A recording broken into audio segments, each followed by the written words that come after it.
اور متقی ہے، اللہ کی حرام کردہ چیزوں سے بچتا ہے، اور غنی ہے، اللہ نے اس کو جو دیا ہے اس کو راہ خدا میں بانٹتا ہے۔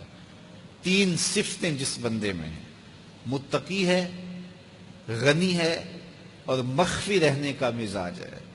میرے حضور فرماتے ہیں وہ ایسا بندہ ہے جس سے رب رب ہو کے پیار کرتا ہے کہ یہ میرا بندہ ہے۔ تو اپنی زندگی گزارو تقوی کے نور سے، زندگی گزارو خلق خدا کو بانٹتے ہوئے بسر کرو، جو تم کو اللہ نے دیا اس کو بانٹ دو لوگوں میں۔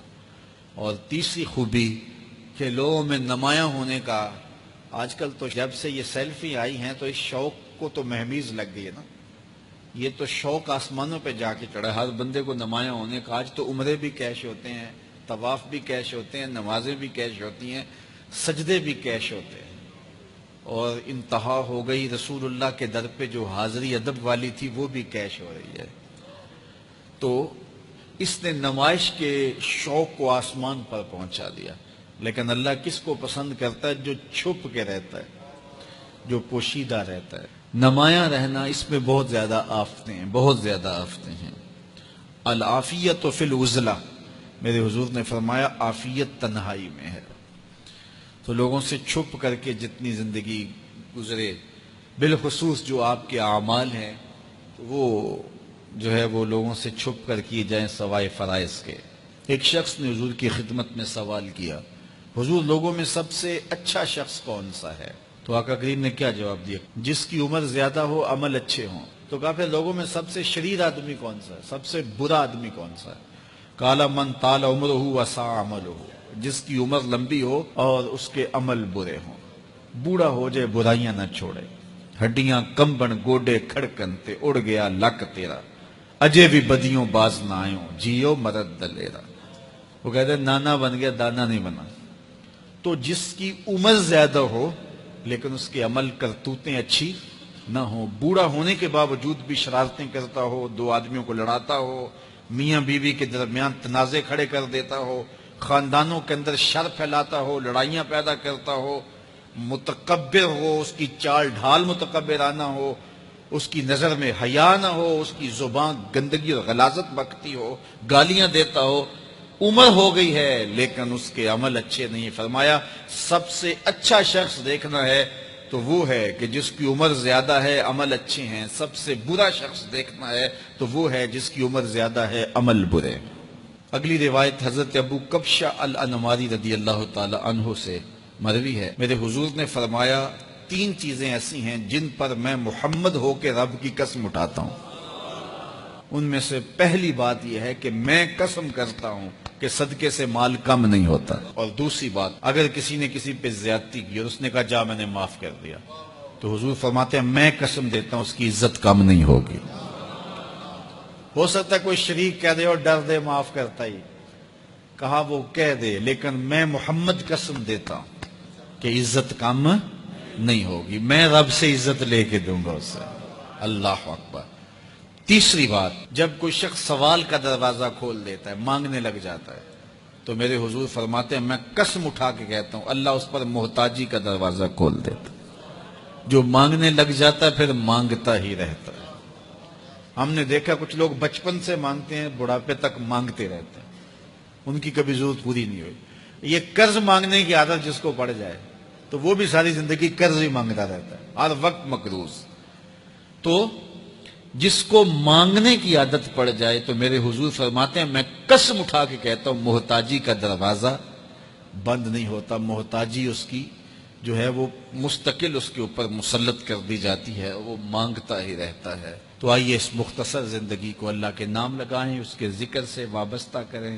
دنیا میں چار طرح کے لوگ پائے جاتے ہیں۔ پہلا بندہ وہ جس کو اللہ نے مال بھی دیا ہے، علم بھی دیا ہے، شعور بھی ہے، ضروریات دین کا علم بھی ہے، اللہ تعالیٰ نے اس کو فہم عطا کیا ہے، علم دیا ہے، اور وہ اس مال میں اپنے رب سے ڈرتا ہے کہ اس کو غلط جگہ خرچ نہیں کرنا، اور صلہ رحمی بھی کرتا ہے، رشتہ داروں کے حقوق کا خیال بھی رکھتا ہے، اس میں جو اللہ کا حق ہے اس کو بھی ادا کرتا ہے، صلہ رحمی بھی کرتا ہے، اللہ کا حق ادا بھی کرتا ہے، اور جو ہے وہ اللہ سے ڈرتا بھی ہے، مال کو غلط خرچ بھی نہیں کرتا۔ میرے حضور فرماتے ہیں کائنات میں سب سے افضل شخص دیکھنا ہے تو یہ شخص ہے، کائنات میں سب سے افضل شخص یہ ہے کہ جس کو مال بھی دیا گیا اور جس کو علم بھی دیا گیا، اور وہ گڑبڑ نہیں کرتا، وہ اللہ سے ڈرتا ہے، صلہ رحمی کرتا ہے اور مال کا حق ادا کرتا ہے، تو یہ سب سے افضل شخص ہے۔ دوسرا وہ شخص جس کے پاس علم تو ہے لیکن مال اس کے پاس نہیں ہے، اور وہ نیت کا بڑا سچا ہے، سچے دل سے کہتا ہے اگر میرے پاس مال ہوتا تو میں فلاں کی طرح عمل کرتا، وہ فلاں کے پاس مال ہے، اس نے مسجد بنوائی ہے، میں بھی بنواتا، اس نے دارالعلوم تعمیر کیا ہے، میں بھی کرتا، اس نے ہاسپٹل بنوایا ہے، میں بھی کرتا، اس نے مخفی انداز سے غریب بچیوں کی شادیاں کی ہیں، یہ کام میں بھی کرتا، اس نے دکھیوں کے کام آیا ہے، مصیبت زدوں کے کام آیا ہے، میں بھی آتا۔ تو وہ کہتا ہے کاش کہ میرے پاس، اور یہ سچے دل سے کہہ رہا ہے، یہ نہیں کہ ہوتا تو پھر یہ اوپر اس میں کہہ رہا ہے ہو تو پھر تیور ہی بدل جاتے ہیں نا۔ صادق کو نیت ہوتا ہے کہ اگر واقعی اس کو وہ نصیب ہو جائے تو وہ وہیں کھڑا نظر آئے، تو حضور فرماتے ہیں وہ ہو بھی سچی نیت والا، سچی نیت والا، اور وہ کہتا ہے اللہ مجھے اگر مال دے میں فلاں کی طرح عمل کروں گا۔ میرے رسول فرماتے ہیں قیامت کے دن جب نامہ اعمال تولا جائے گا دونوں کے عمل برابر ہوں گے، اس نے خرچ کیا اور اس نے صرف نیت کی تو دونوں برابر کھڑے ہوں گے۔ اس نے مسجد بنائی، دارالعلوم بنایا، اس نے بنایا کچھ نہیں تھا، نیت کی تھا، دیکھو نا علم تھا، علم کی وجہ سے نمبر لے گیا۔ کہتا مالک میرے پاس ہوتا میں یوں کرتا، کیا کچھ نہیں، نہ ہوا نہ کیا، لیکن قیامت کے دن جب نامہ اعمال تونے کے برابر کھڑے ہوں گے۔ اچھا، تیسرا شخص جس کو اللہ نے مال دیا ہے لیکن علم نہیں دیا، مال کی فراوانی ہے لیکن علم نہیں ہے، شعور نہیں ہے، جہالت کی وجہ سے وہ مال میں گڑبڑ کرتا ہے اور اپنے رب سے بھی نہیں ڈرتا، ولا یصل رحمہ، اور صلہ رحمی بھی نہیں کرتا، اور اس کے اندر اللہ کا جو حق تھا وہ بھی ادا نہیں کرتا۔ میرے رسول فرماتے ہیں کائنات میں سب سے زیادہ خبیث بندہ دیکھنا ہے تو یہ کھڑا ہے، سب سے زیادہ منزل کے اعتبار سے خبیث ترین شخص یہ کھڑا ہے۔ چوتھا شخص کون سا ہے؟ جس کے پاس علم بھی نہیں ہے، جس کے پاس مال بھی نہیں ہے، اور وہ کہتا ہے کہ اگر میرے پاس مال ہوتا تو میں بھی فلاں کی طرح عیش کرتا، میں بھی یوں موج میلہ کرتا، مستیاں کرتا، شرابوں کے جام لڑاتا، یوں ناچ گانا کی محفلیں، رقص و سرود کی مجالس منعقد کرتا، میں بھی پھر من کی خوشیاں پوری کرتا۔ تو وہ جہالت کی وجہ سے وہ کہتے ہیں کہ اگر میرے پاس مال ہوتا تو میں بھی اس کی طرح عیش و عشرت کرتا۔ اللہ اکبر۔ میرے رسول فرماتے ہیں کل قیامت کے دن جب نامہ اعمال تولے جائیں گے تو دونوں ایک ہی جگہ پہ کھڑے ہوں گے، اس نے کیا بھی کچھ نہیں لیکن اس کے ساتھ کھڑا ہوگا۔ اب ان چار لوگوں میں سے کسی ایک جگہ تو کھڑا ہونا ہے ہم نے، جس کو اللہ نے مال بھی دیا ہے، علم بھی دیا ہے، تو وہ کہاں کھڑا ہوتا ہے؟ اور جس کے پاس علم ہے مال نہیں، جس کے پاس مال ہے علم نہیں، جس کے پاس نہ علم ہے نہ مال ہے، تو ہم میں سے ہر شخص کسی ایک پوزیشن میں تو ہے۔